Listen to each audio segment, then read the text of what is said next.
Salut les machines, c'est Marvin et on se retrouve pour une nouvelle vidéo et on va parler de sport. Donc enfilez votre jogging, on va transpirer. Même en restant sur une chaise, je peux vous dire que ce que je vais vous annoncer, vous allez transpirer. Donc prépare-toi quoi.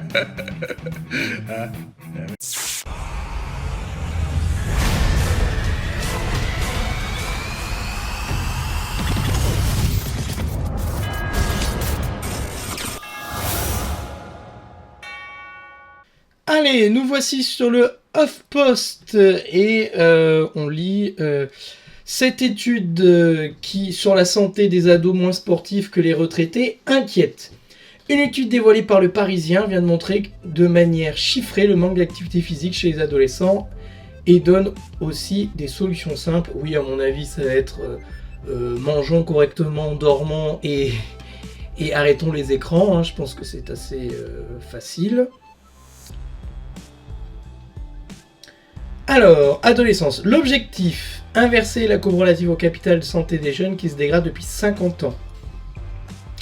Une étude financée par la Matmut et le ministère des Sports brosse un constat alarmant sur la condition physique des adolescents. 3 enfants sur 5 entrent en 6e ne savent pas enchaîner 4 sauts à cloche-pied.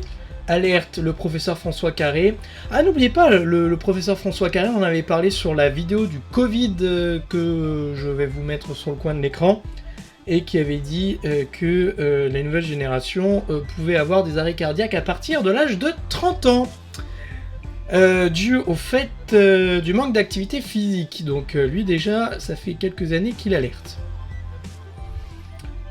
Sachant pas enchaîner 4 sauts à cloche-pied, j'ai très peur, mais en même temps post-Covid, moi j'avais, je l'ai déjà dit sur cette chaîne, mais j'avais des éducateurs, des potes éducateurs sportifs qui après le Covid avaient des enfants en catégorie moins de 13, moins de 15 qui ne savaient plus coordonner leurs jambes pour courir, pour savoir courir, donc ils tombaient, hein.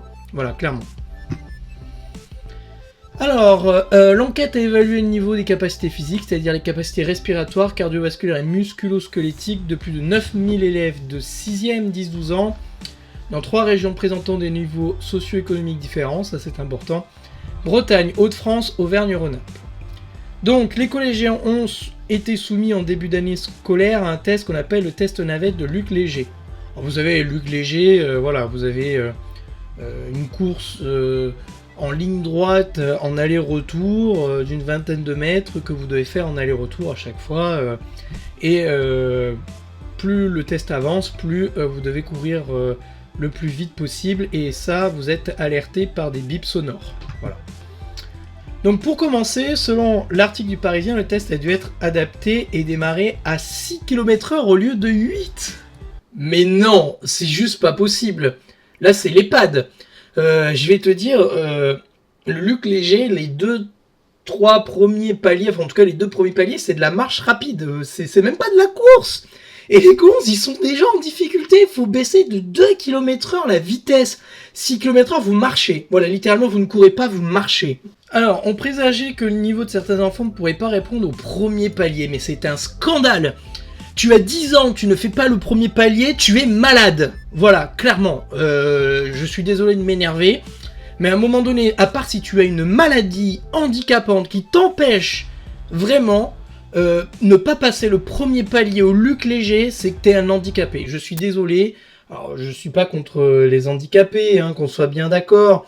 Mais à un moment, non, mais non, quoi, c'est juste pas possible. Ça fait beaucoup là, non? Je vais pas pouvoir passer le premier palier. Résultat, les enfants ont couru à vitesse maximale moyenne de 10,2 km/h. Mais c'est nul! Mais c'est nul! Vous imaginez, mais moi qui suis une bille intersidérale, je suis nul à chier. Putain, je cours plus vite. C'est vraiment, c'est une blague. Et pourtant, moi j'ai couru jusqu'au palier 9, me semble-t-il, au Luc Léger, ce qui me permettrait d'être tout juste à peine être pris à l'armée, donc vraiment tout juste pourri quoi. Et pourtant je suis sportif et je suis nul, hein, je suis vraiment nul. Et là de voir ça c'est consternant, hein. Pour des enfants de 10 ans, excusez-moi, mais enfin 12 ans, c'est nul. Les chiffres sont très mauvais, hein, bah, sans blague. Car au minimum la capacité physique devrait rester stable. Aujourd'hui, un sujet de 65 ans qui est actif sans être sportif ferait mieux que les jeunes.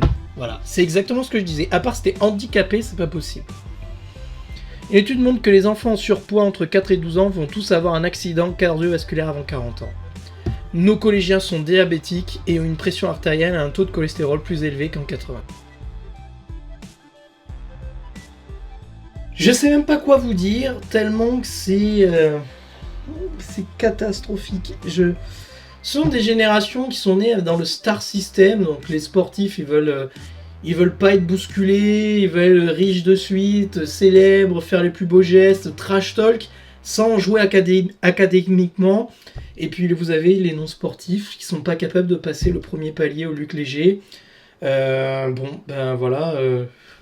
En même temps, les enfants ne mangent pas correctement, ils ne dorment pas, je le sais parce qu'ils sont sur les écrans, ils me l'avouent, à l'abri des regards indiscrets des parents bien sûr. Et ils sont sur leur téléphone, parce qu'évidemment, à l'âge de 8-10 ans, ils ont déjà des téléphones. Ça, c'est une grave erreur d'éducation. J'en veux pas les adultes, on n'a pas grandi avec la technologie, mais vous imaginez bien que ça a des répercussions, et vous le voyez là. Mais avant ça, une petite page de pub qui vous fait du bien. N'oubliez pas que si vous avez des soucis de poids, de santé, des soucis psychosociaux, je suis là pour vous aider en coaching, en conférence ou en formation pour la gestion des écrans, la perte de poids, pour prendre aussi du muscle s'il le faut. Bref, vous accompagner physiquement et psychologiquement. Et pour ça, des produits qui sont là pour vous aider et qui m'accompagnent. Je vous présente Arix, justement des produits de qualité, faits avec des ingrédients de qualité et sans produits chimiques, OGM ou tout ce que vous voulez qui nuit à votre santé.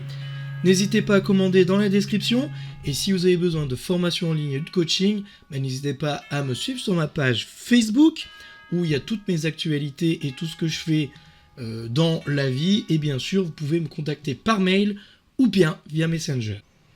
Un peu d'espoir. Lors d'une seconde phase d'expérimentation, les collégiens ont été répartis aléatoirement en deux groupes. L'un des deux groupes a suivi un entraînement fractionné, avec 2 séances par semaine de 15 minutes. Le second groupe d'enfants a poursuivi ses cours obligatoires d'éducation physique, normalement.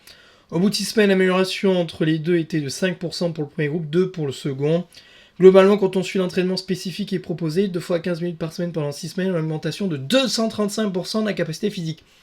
Oui, mais pour leur âge, c'est normal. Il n'y a rien de spécial.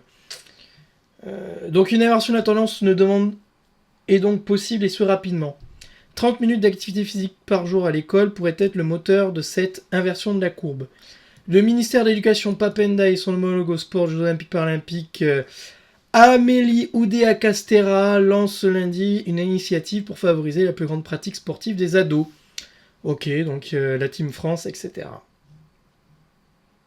Oui, alors ça va pas suffire parce que en réalité, les enfants, on voit bien, le niveau baisse partout. À l'école, il baisse, mais il baisse parce qu'en fait, les enfants sont pas concentrés, parce qu'ils sont dopés à la dopamine par les réseaux sociaux, on en fera une vidéo spécifique, et en plus, ils bouffent du sucre à longueur de journée.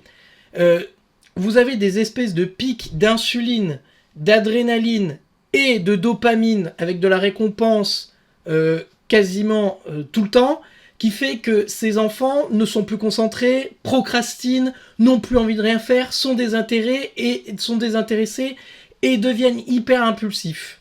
Si je pense qu'avec l'augmentation des burn-out, des troubles, TDAH et tous ces trucs-là, c'est pas étonnant aujourd'hui qu'on voit des catastrophes au baccalauréat.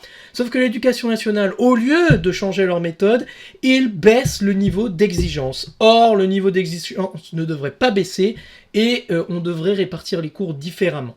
Moi, j'ai jamais autant appris qu'en m'étant cassé de l'école, et pourtant je ne travaille pas plus qu'à l'école. En formation, je travaille 2 à 4 heures par jour et j'apprends plus que ce que j'apprenais à l'école en 8 heures par jour. Donc il y a un gros souci. Alors, la solution, c'est faire des cours d'hygiène de vie. À un moment donné aussi, les parents, où sont-ils? Mais le problème, c'est que les adultes sont aussi dans la difficulté dans leur propre hygiène de vie. On est dans une société où ça va nous péter la figure. On a les systèmes hospitaliers et de soins qui sont super tendus. Et ça, c'est une très grosse bombe qui va nous exploser parce que ça, c'est un enjeu de santé majeur qui est en train d'arriver. Et ces jeunes, quand ils vont arriver à l'âge de 20, 30, 40 ans, ils vont saturer les hôpitaux et eux nous faire des piqûres covidées de partout. On ferait mieux de s'atteler à la vraie santé, la prévention. Or, prévenir dans les écoles, c'est extrêmement compliqué puisque la plupart des écoles ne veulent pas payer les intervenants extérieurs. Donc on en revient toujours au même, on fait du social avec des petits pansements sur des jambes de bois et après on s'étonne que ça ne marche pas.